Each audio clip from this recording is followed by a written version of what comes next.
कहानी की शुरुआत में हम एक अमीर मगर शराबी आदमी को देखते हैं जिसका नाम डाइसू है। उसने आज भी बहुत सारी शराब पी ली थी जिस वजह से उसे गिरफ्तार कर लिया जाता है। वहाँ डाइसू पुलिस वालों से काफी बदतमीजी करता है, मारपीट करता है, मगर तभी उसका दोस्त वहाँ आकर पुलिस वालों से माफी मांगता है और डाइसू को बचाकर वहाँ से ले जाता है। वो जब पुलिस स्टेशन से बाहर आते हैं तो एक पब्लिक टेलीफोन से डाइसू अपने घर कॉल करता है, जहाँ कॉल उसकी बेटी उठाती है। वो अपनी बेटी से कहता है, मेरी प्यारी बेटी, मैं आज घर जल्दी आऊंगा और तुम्हारे लिए बहुत सारे तोहफे और खिलौने भी लाऊंगा, अपने पापा का इंतजार करना। इसके बाद उसका दोस्त फोन करने लगता है और डाइसू बाहर आ जाता है। फोन करके जब उसका दोस्त बाहर देखता है और डाइसू को बुलाता है तो वो वहाँ नहीं था। उसका दोस्त उसे ढूंढने की काफी कोशिश करता है मगर वो कहीं नहीं मिलता, क्योंकि उसे किसी ने अगवा कर लिया था, जो उसके सामान को देखकर पता चल रहा था, जो सड़क पर गिरा हुआ। अब अगले ही सीन में हम डाइसू को एक जगह पर कैद देखते हैं। वो दरवाजे की छोटी सी रास्ते से अपना सर बाहर निकालता है और वो आदमी जो उसे खाना देने आया था उससे पूछता है कि आखिर मैंने ऐसा क्या गुनाह किया है जो तुमने मुझे इस तरह से कैद किया हुआ है।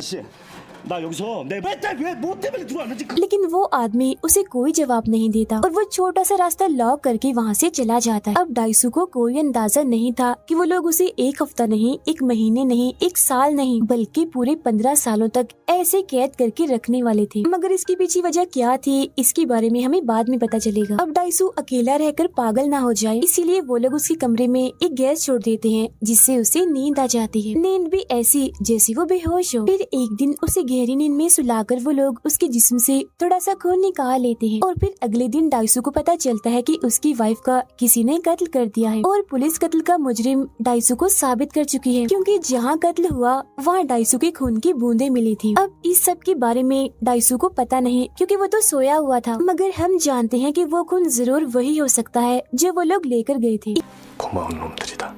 ये जानकर डाइसू काफी टूट जाता है और दुखी भी हो गया था, इसीलिए अपनी बाजू काट कर अपनी जान लेने की कोशिश करता है। लेकिन जिन लोगों ने उसे कैद किया हुआ था वो दोबारा से उसका इलाज करके बिल्कुल ठीक कर देते हैं, लेकिन वो फिर भी बाज नहीं आता। एक बार नहीं बल्कि कई बार अपनी जान लेने की कोशिश करता है, जहाँ वो लोग भी बार बार उसका इलाज करके मरने से उसे बचा लेते हैं। ऐसा लग रहा था कि किसी वजह से वो ये नहीं चाह रहे कि डाइसू मरे, वो उसे जिंदा रखना चाहते थे। अब डाइसू को एक आइडिया आता है। खाने के लिए उसे जो स्टिक्स मिली थी उनकी मदद से वो दीवार को खोदने लगता है। ऐसा वो अपना वक्त गुजारने के लिए करता है। फिर ऐसे करते करते 15 साल गुजर जाते हैं। वो एक ईंट को हटाने में भी कामयाब हो गया था, जहाँ से वो पूरे शहर को देख पा रहा था। वो इस वजह से भी काफी खुश था कि 15 साल का ये अजाब वक्त भी खत्म हो गया है। उसका अब बस एक ही मकसद था, बाहर जाकर उस इंसान को ढूंढना जिसने उसे यहाँ कैद करके उसके 15 साल जहन्नुम जैसे बना दिए। वो आज रात सो जाता है इस उम्मीद में कि कल मैं यहाँ से निकल जाऊंगा, मगर सुबह उठकर जब उसकी आँख खुलती है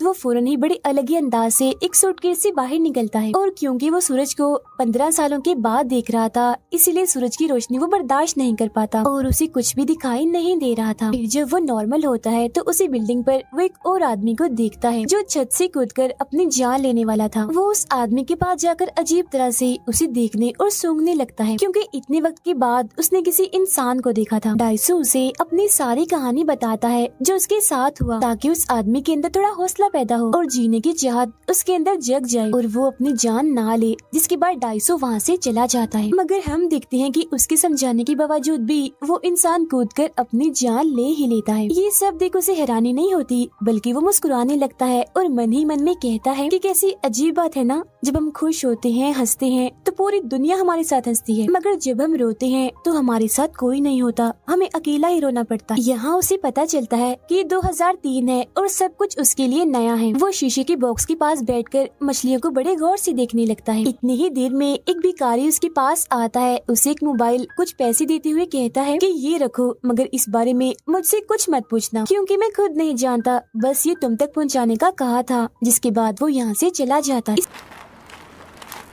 इसके बाद डाइसू एक होटल में बैठा होता है, जहाँ तभी उसी मोबाइल पर किसी की कॉल आती है। वो जब उस कॉल को उठाता है तो पता चलता है कि कॉल पर वही आदमी है जिसने उसे इतने सालों तक कैद करके रखा हुआ था। वो आदमी इससे पूछता है, तुम्हें कैसा लग रहा है आजाद होकर? मगर डाइसू उसकी बात को नजरअंदाज करके बार बार उससे एक ही बात पूछता है कि आखिर तुमने मेरे साथ ऐसा क्यों किया? जिस पर वो अगवा करने वाला आदमी कहता है, तुम एक बार अपनी जिंदगी में झांको और फिर सोचो कि तुम कौन हो और तुमने अपनी जिंदगी में क्या क्या काम काम किए हैं। इतना बोलकर वो कॉल काट देता है।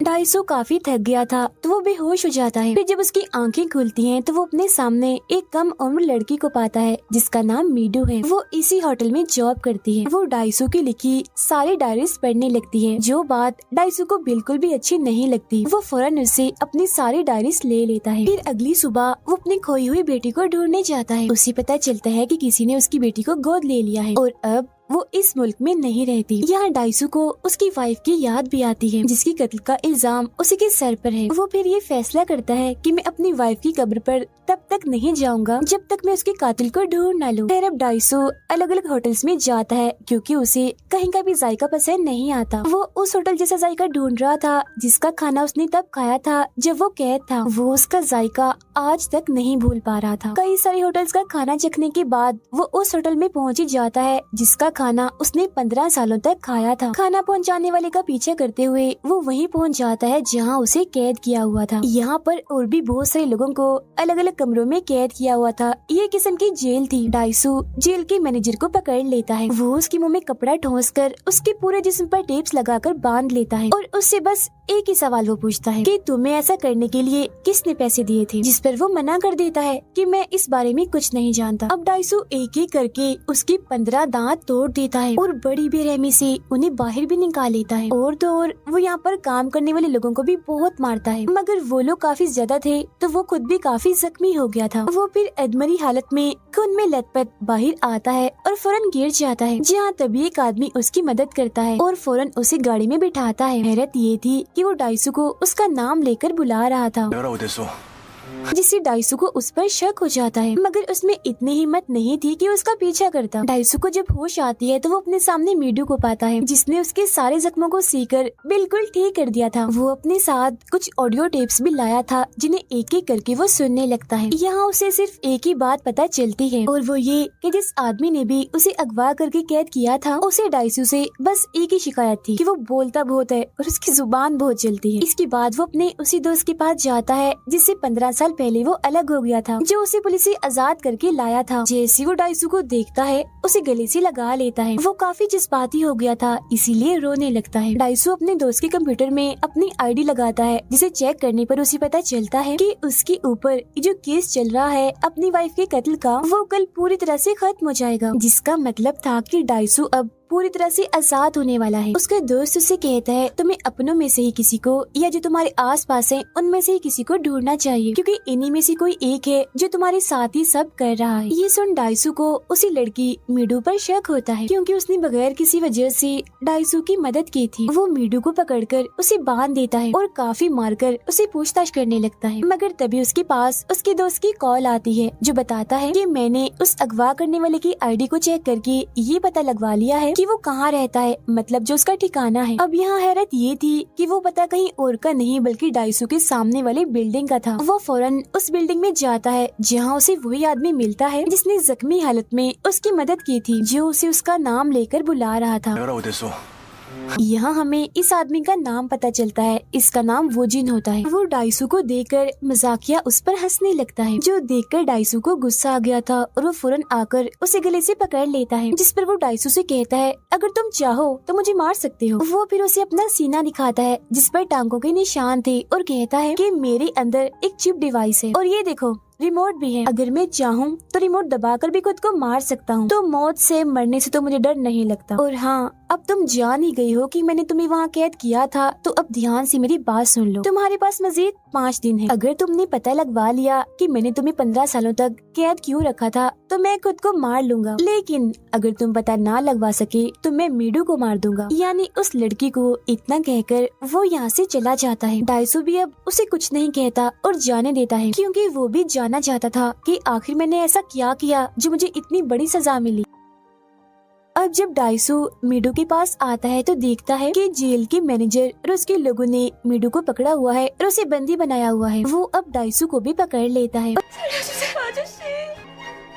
और उसके दांतों को भी बिल्कुल वैसे ही तोड़ना चाहता था जैसा उसके साथ डाइसू ने किया था। मगर तब इतनी ही देर में दरवाजे पर वो जिनका आदमी आता है जो मैनेजर को बहुत सारे पैसे देकर डाइसू को छोड़ने का कहता है, जिस पर मैनेजर मान भी जाता है और पैसे लेकर वो डाइसू और मीडू दोनों को ही छोड़कर वहाँ से चले जाते हैं। जाते वक्त डाइसू मैनेजर से कहता है कि मैं तुम्हारे हाथ काट दूंगा जिससे तुमने मीडू को छुआ है। अब मीडू अपनी नौकरी छोड़ देती है और वो दोनों इस जगह को छोड़कर कहीं दूर चले जाते हैं। दोनों की एक दूसरे से दोस्ती हो चुकी थी, वो काफी करीब भी आ चुकी थी। मगर अगली सुबह जब वो सोकर उठते हैं तो अपने सामने एक बॉक्स देखते हैं जिसके अंदर मैनेजर का कटा हुआ हाथ था। ये देख डाइसू समझ जाता है कि ये काम जरूर वोजिन का है। वो सोचता है कि मैनेजर का हाथ तो मैंने काटना था मगर वो तो वोजिन ने काट दिया।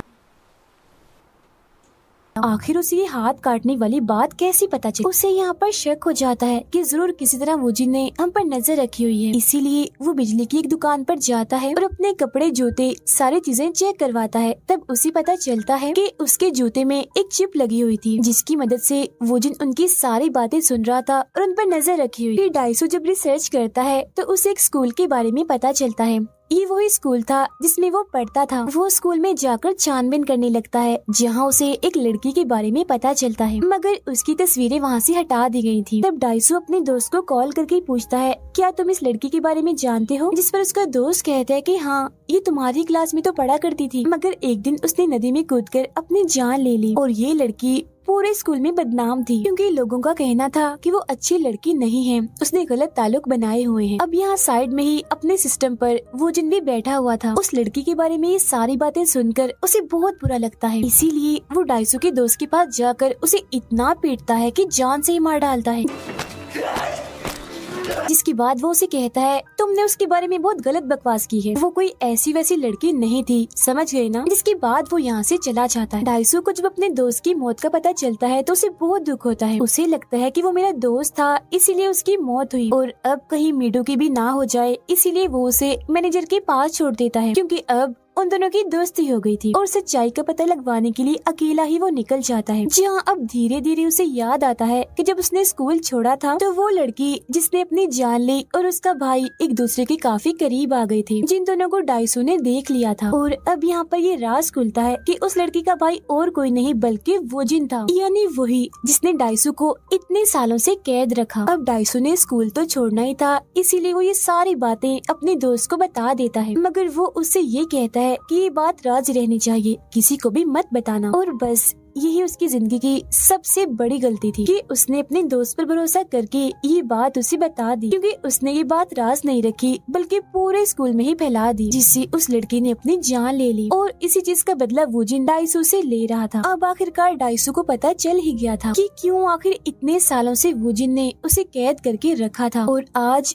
5 दिन भी पूरे हो गए थे जो वोजिन ने उसे दिए थे जब उसे सच्चाई का पता लगवाना था। वो वोजिन के पास जाता है, कहता है, मैंने सच्चाई का पता लगवा लिया है और अब तुम्हें अपने वादे के मुताबिक, अपनी कही बात के मुताबिक मरना होगा। और तुम कितने बुरे और घटिया इंसान हो, अपनी बहन को भी नहीं छोड़ा। इससे भी बढ़कर ये कि तुमने खुद ही उसकी जान ले ली ताकि किसी को भी तुम्हारी नाजायज ताल्लुकात का पता न चले, और इसे नाम दे दिया खुदकुशी का। उसकी ये सारी बातें सुनकर वोजिन हंसने लगता है, कहता है, हाँ, मैं ये चाहता तो था कि ये बात किसी को पता ना चले, मगर जहाँ तुम जैसे पागल इंसान होते हैं वहाँ ऐसा कहाँ होता है। राज नहीं रहते, सिर्फ तुम्हारे मुंह खोलने की वजह से ये बात सबको पता चल गई। मेरी बहन ने सबके दबाव में आकर अपनी जान ले ली। और हाँ, तुम एक मजे की बात बताऊं, मैंने तुम्हें और मीडू को हिप्नोटाइज किया था, मतलब कि तुम्हारे दिमागों को कुछ वक्त के लिए अपने कंट्रोल में कर लिया था। इसीलिए जागने के बाद तुम सब कुछ बिल्कुल वैसा ही कर रहे थे जैसे तुम्हें करने को कहा गया था। मतलब कि तुम और मीडू जो एक दूसरे के करीब आए वक्त गुजारा, वो बस कुछ देर का था जो हमने करवाया।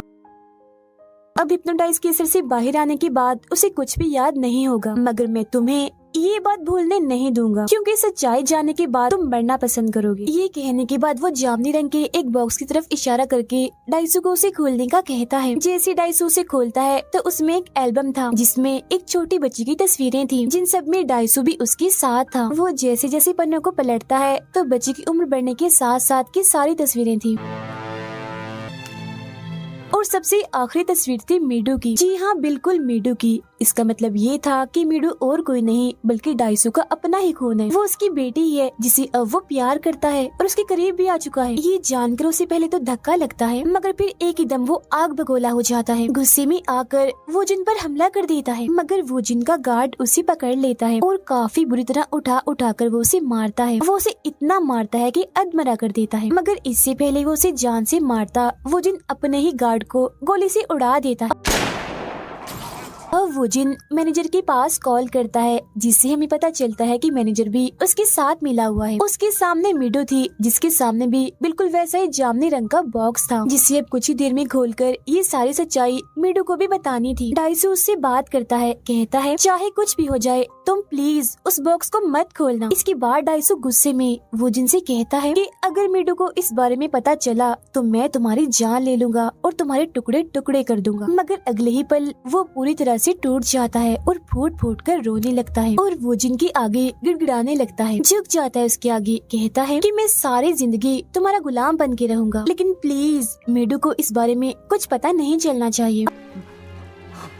अब उसकी ऐसी हालत देखकर वो जिनको उस पर तरस नहीं आता बल्कि वो उस पर हंसने लगता है। डाइसू यहाँ पर समझ जाता है कि मुझे क्या करना है जिससे वो ये राज छुपा लेगा। वो कैंची लेकर अपने ही हाथों से अपनी जुबान काट लेता है, जो बहुत ही दर्दनाक सीन होता है। ऐसा उसने इसलिए किया था क्योंकि उसकी जुबान ही थी जो वो जिनको बिल्कुल भी पसंद नहीं थी, क्योंकि सच में वो उसके कंट्रोल में भी नहीं थी। जिसके फौरन बाद वो जिन मैनेजर के पास कॉल करके उस बॉक्स को खोलने से मना कर देता है। वो उसे ऐसे छोड़ के जाने वाला था, मगर जाते जाते वो कहता है ओहो हो सब तुम्हारे सामने आ गया है, अब तुम ही शर्मिंदगी में कैसे जियोगे, तुम्हें अब मर जाना चाहिए। ये कहकर वो यहाँ से चला जाता है, मगर तभी उसकी चिप डिवाइस का रिमोट नीचे गिर जाता है, जो देख डाइसू फौरन उसे उठाकर उसका बटन दबा देता है ताकि वो जिन मर जाए। लेकिन वो जिन को इससे कुछ नहीं होता क्योंकि वो बस स्पीकर का एक रिमोट था और अब तक वो डाइसू को पागल बनाता आ रहा था। अब आज यहाँ वो जिन का बदला पूरा हो गया था। वो उस दिन को याद करता है जब उसकी बहन ने अपनी जान ली थी नदी में कूदकर। वो काफी दुखी होकर रोने लगता है और क्योंकि उसके जीने का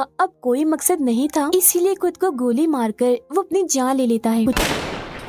कुछ वक्त के बाद हम डाइसू को देखते हैं जो इसी शर्मिंदगी के साथ जी रहा है और फिर तंग आकर एक दिन वो एक डॉक्टर के पास जाता है और कहता है कि तुम मेरे दिमाग से उन सब यादों को मिटा दो जिनमें मेरी बेटी का जिक्र है। जिस पर वो डॉक्टर कहती है मैं ऐसा कर तो दूं, मगर जो एक्सपेरिमेंट करके मैं तुम्हारी यादें मिटाऊंगी वो एक्सपेरिमेंट फेल भी हो सकता है। मगर डाइसू फिर भी ये एक्सपेरिमेंट करवाना चाहता है क्योंकि वो इन बुरी यादों से जान छुड़वाना चाहता है। जिसके बाद डॉक्टर उसकी वो यादें मिटा देती है और जब उसकी आंखें खुलती हैं तो वो बिल्कुल अकेला था। मीडू उसकी तलाश करते करते वहाँ आ जाती है और फौरन उसके गले से लग जाती है। डाइसू के चेहरे पर भी मुस्कुराहट आ गई थी, मगर तभी धीरे धीरे वो रोने लगता है, जिसका मतलब साफ था कि उसका एक्सपेरिमेंट फेल हो गया है और डाइसू को अभी भी सब कुछ याद है और हमेशा याद रहेगा, जो उसे तकलीफ देता रहेगा। अब कहानी हमें ये सबक दे रही है कि जितना हो सके उतना ही हमें गलतियों से बचना चाहिए, मगर अगर कोई दूसरा इंसान गलती कर दे तो हमें उसका राज रखना चाहिए, उसकी बात किसी को भी नहीं बतानी चाहिए, हमेशा अपने दिल में दफन कर लेनी चाहिए। क्योंकि अगर जाने अनजाने में हमने उसकी बात किसी को बता दी तो हो सकता है कि उसकी हमें सजा भुगतनी पड़े। जैसा हमने दूसरों के साथ किया हो